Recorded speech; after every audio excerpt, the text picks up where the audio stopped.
Rejection of the truth, Jesus is Lord. God is an all-consuming fire, burning away all false desires. Yeah, he's gonna burn it away. The holy furnace away. Hello, brothers and sisters. I have a question for you this time. I'd like to know, have you ever heard of the idea that we cannot give what we don't have? That's a very biblical idea, that we cannot give if we don't have. If you don't have a job, or if you're not making that much money, it's okay not to give.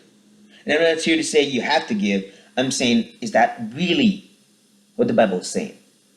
That idea, that phrase I just used, you can't give what you don't have, is kind of ripped out of a specific verse in 2 Corinthians chapter 8. In 2 Corinthians chapter 8, it does say something like this. For if the readiness is there, it is acceptable according to what a person has, not according to what he does not have. And like I said, we take that, we've modified it, and we made it into something else.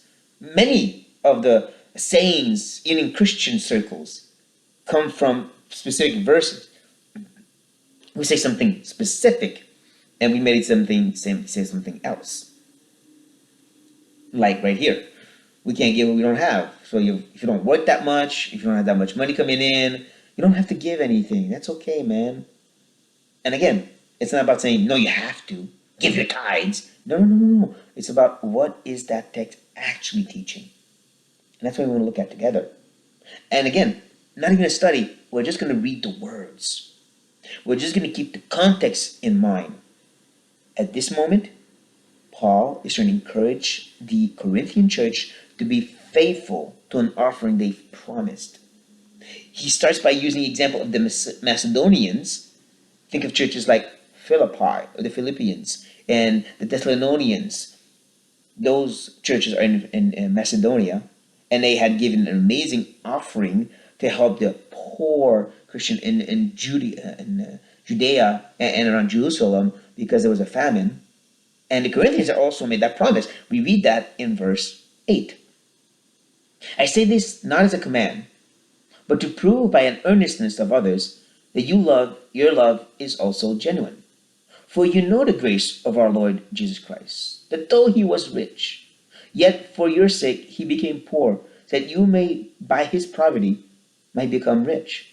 And in this matter I give my judgment. This benefits you, who a year ago started not only to do this work, but also to desire to do it.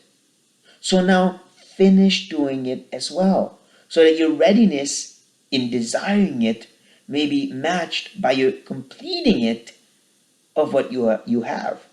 In very simple terms, a year ago I told you I'm going to come and get some supplies, some stuff, money to help the poor Christians in Judea and Jerusalem. And a year ago you said, yeah, we're going to prepare something amazing. Now the time has come. Now I'm going to come pick it up. And I'm encouraging you, make sure you've prepared everything. And he's saying that because the false teachers have been telling them, don't trust Paul, don't give him any money, don't give him any stuff. And they've maybe stopped putting stuff away, stopped preparing any kind of canned goods, if you will, any kind of money to give out. And Paul's saying, you promised yourself that you would do it. You've been preparing for a year to do it. And if you don't keep preparing, especially now is the time, if you're not everything ready when we come to pick it up, because it is the time now, that's when he says, for if the readiness is there, it is acceptable according to what a person has, not according to what he does not have. Or again, very simply said, if you're not preparing anything, when I show up, I have nothing to take. If you're not preparing anything when I show up, you won't have anything you'll be able to give because you didn't prepare to give it. This isn't about, are you working? Do you have money to give? This is, are you disposed to give? Have you prepared your heart to give? And understand, I'm not teaching on giving money to the church. I'm not a church. I'm not a pastor. I'm just saying this text, if you will understand it and apply it, is teaching us very clearly that it's all about the disposition of the heart, saying, I'm willing to give. And with that willingness to give, you'll be prepared to give. You'll have the stuff ready to give, so it will be given. And it's not just about money. We can also talk about time and investment in people's lives and serving in the church or whatever. If you don't have that initial disposition of saying, I'm going to put that first, and then when comes around, whoop, I can't help you, I can't serve like this, I can't give here.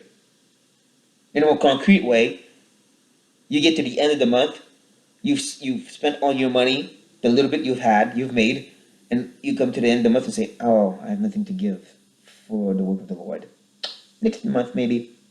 But if you start by saying, no, I want to put something aside for God, forget the percentage, then you have something to give to God. And like I said before, it's not about money, because I ain't no pastor and I ain't asking no money for no church. But what I'm saying is, that's what the text is teaching us. Have that disposition in the heart. Be willing to be ready, so then you'll have something, so you can give something. Let us be ready to give, so that we can give when the time has come. Now that, brothers and sisters, Somebody come on. Looking for mountains and rocks to be falling. Please don't refuse the one who's calling you. He's calling you.